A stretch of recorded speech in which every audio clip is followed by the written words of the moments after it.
যখন আমার বন্ধু বলেছিল কুইন্সল্যান্ডে কী ব্যাপার ডোমেস্টিক ভায়োলেন্স বা ঘরে অত্যাচারিত হওয়া হিসেবে গণ্য করা হয়, আমি অবাক হয়েছিলাম। অস্ট্রেলিয়াতে এই ব্যাপারগুলি অনেক ভিন্ন।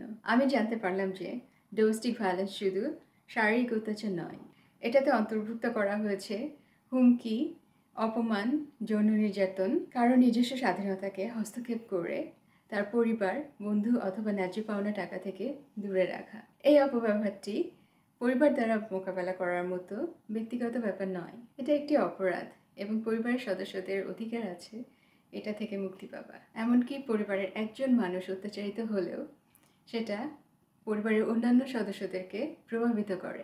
যে শিশুরা অবমাননাকর পরিবারে বড় হয় তাদের নিজেদের মধ্যেও সমস্যার বিস্তার হতে পারে। এখানে কাউন্সেলিং বা পেশাদার ব্যক্তির সাথে কথা বলা, আইন পরামর্শ বা জরুরি বাসস্থান প্রদানের মাধ্যমেও সাহায্যের ব্যবস্থা আছে। আপনি জিপি, কমিউনিটি সেন্টার অথবা মহিলা স্বাস্থ্য কেন্দ্রে যেতে পারেন এবং তারা আপনাকে যথাযথ স্থানে যোগাযোগ করিয়ে দিতে পারবে। আমি শিখেছি যে ডোমেস্টিক ভায়োলেন্স হটলাইন 1800 656463 নম্বরে ফোন করতে পারি।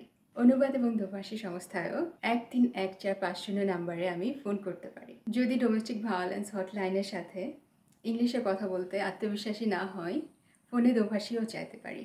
সাহায্য চাওয়া একটি কঠিন পদক্ষেপ বলে আমার মনে হয়েছিল, কিন্তু এটা একটি শান্তিপূর্ণ পারিবারিক জীবনের দিকে প্রথম পদক্ষেপ। আমার বন্ধুর মতে ডোমেস্টিক ভায়োলেন্স অন্য কারো সমস্যা না, এটা আমরা বলতে পারি না। এই সমস্যাটা পুরো সমাজকেই প্রভাবিত করেছে। আমি তার সাথে একমত যে একজন প্রতিবেশী অথবা সমাজে কেউ যদি ডোমেস্টিক ভায়োলেন্স সম্বন্ধে আমাদেরকে বলে, আমরা তাকে বিশ্বাস করে সাহায্যের ব্যবস্থা করতে পারি।